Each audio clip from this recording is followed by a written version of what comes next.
The Horizon Zero Dawn Remaster for PC and PS5 is finally here, and that means that you may be jumping into Zero Dawn for the very first time, or you might be jumping back in after spending some time away. Either way, I've assembled some of my very best tips and tricks to make sure that you are getting the absolute most out of the game right from the start. Like for example, the remaster includes the Frozen Wilds DLC, meaning you can get some of the very best weapons, armors, coils, and weaves right from the very start. Yeah, that's right, pretty much right after the Proving, which is essentially the tutorial section of the game, you can head north into the Frozen Wilds and enter the area known as the Cut. Now this area is protected by a Scorcher, which, unless you're on New Game Plus, I wouldn't recommend taking on, but he's easy enough to just sneak past. And once you're in Banuk territory, you'll gain access to these special Banuk merchants with these blue icons, as opposed to the usual white merchant icons. As with every merchant in the game, be sure to first grab the free sample treasure box. These free treasure boxes are easy to overlook, but can actually have some pretty decent loot in them, or at the very least items you can sell for shards. You'll need to also open the box once you've grabbed it,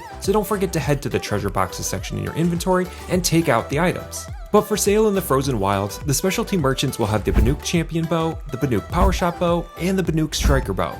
These are arguably the best elemental, best sharpshot, and best hunter bows in the entire game. And for armors, they'll have the Banuk Ice Hunter Master, the Karja Blazon Master, and the Nora Silent Hunter Master, which are some of the best armors in the game, especially ones that you can gain access to pretty much immediately. And these items can all be purchased pretty easily by collecting Bluegleam, which is a very rare resource that you'll find scattered throughout the Frozen Wilds. Be sure to pick up the Bluegleam map from one of the merchants as soon as possible, as it'll show you the locations of all the Bluegleams scattered across the map. You also get Bluegleam as a reward for completing various DLC missions, but chances are if you're venturing here early, you're pretty underleveled and a lot of the machines in this area will one-shot you if you're not careful. So picking up the Bluegleam that's just scattered around the world is usually the best bet.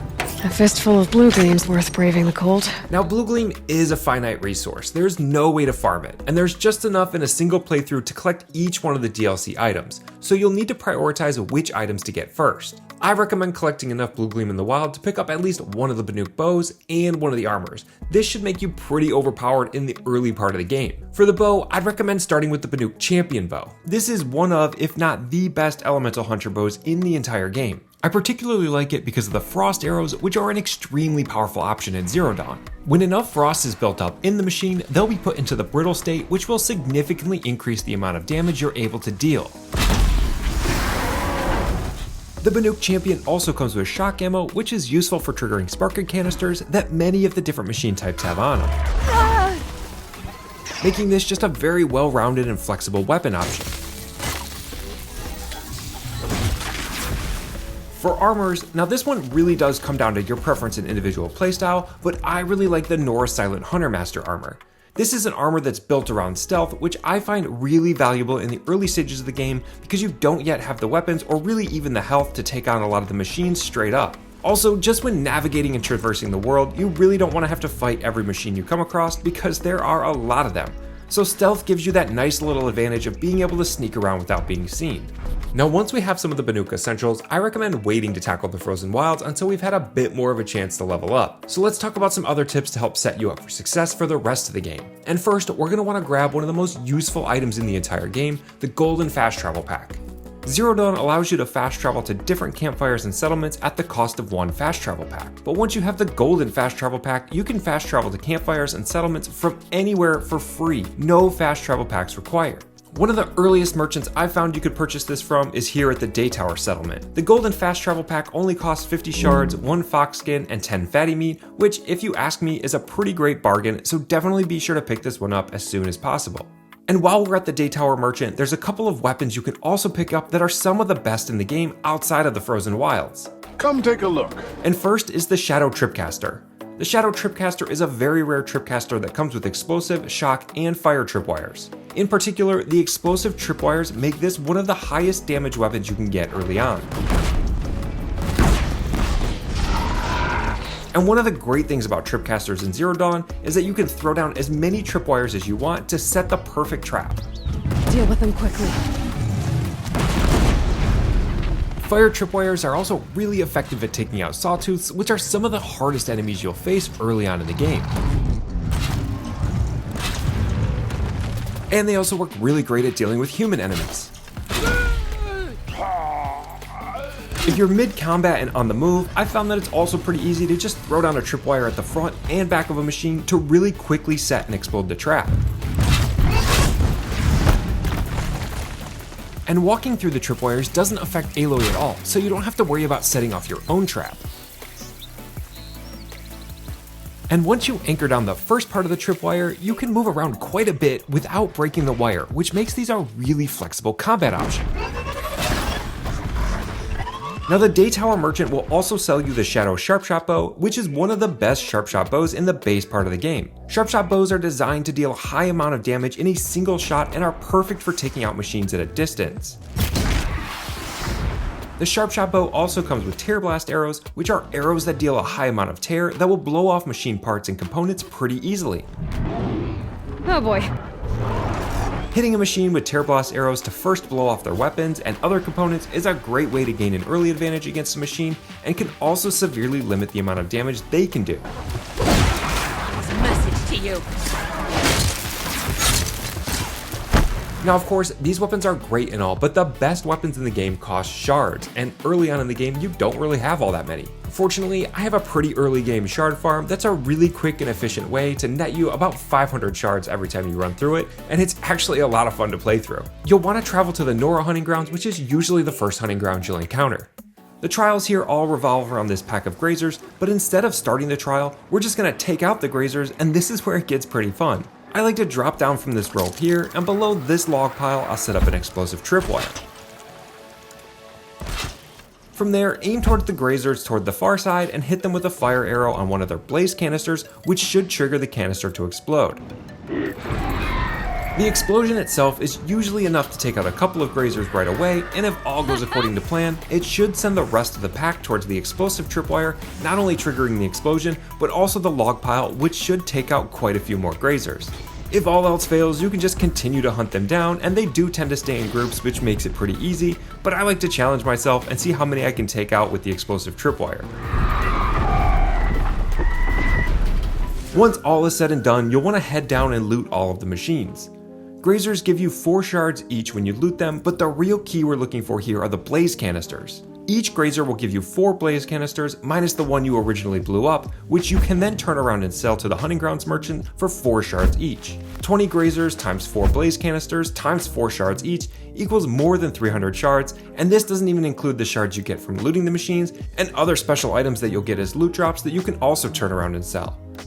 This is one of the best early game shard farms that I've been able to find, but if you know of any others, definitely be sure to let me know in the comments. Now of course there are those times in the game where you're low on health and don't have any berries and don't have any potions on hand. For that, I found a pretty cool area in the game that you can access really early on that's completely uninhabited by machines, where you can basically farm health meds, ridgewood, and other natural resources without being disturbed or having to sneak around.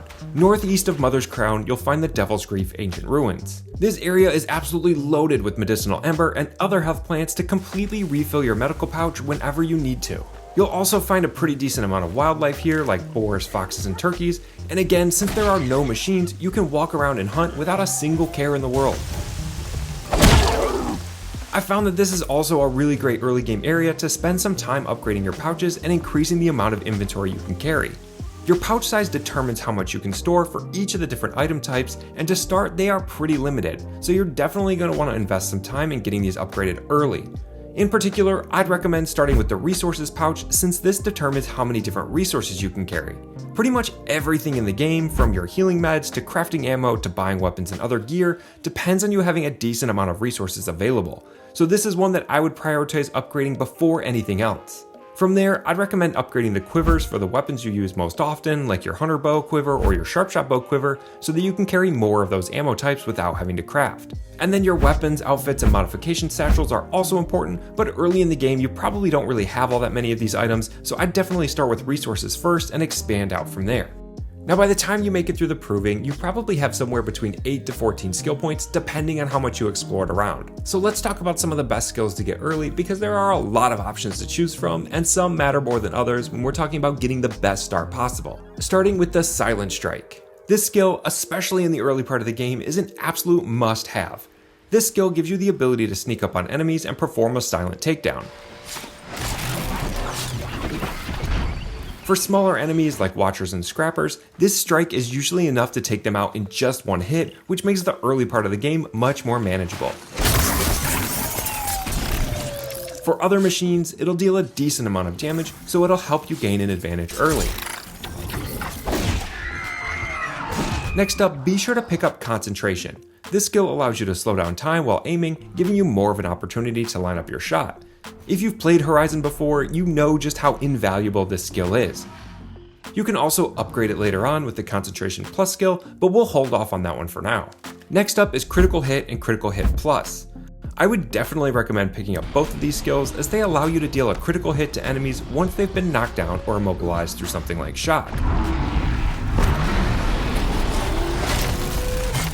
Next up is the Tinker. This skill is a bit further down the skill tree, so it may be a bit of a stretch to pick up, but I'd definitely recommend investing in the skill points to grab it as early as possible. This allows you to equip and unequip the various weapon coils and outfit mods as many times as you want to. This is going to allow you to really play around with the different coils and weaves that work best for each weapon and armor, and allow you to experiment with different playstyles. You can also swap out coils and weaves as you get newer and better ones as you progress through the main story.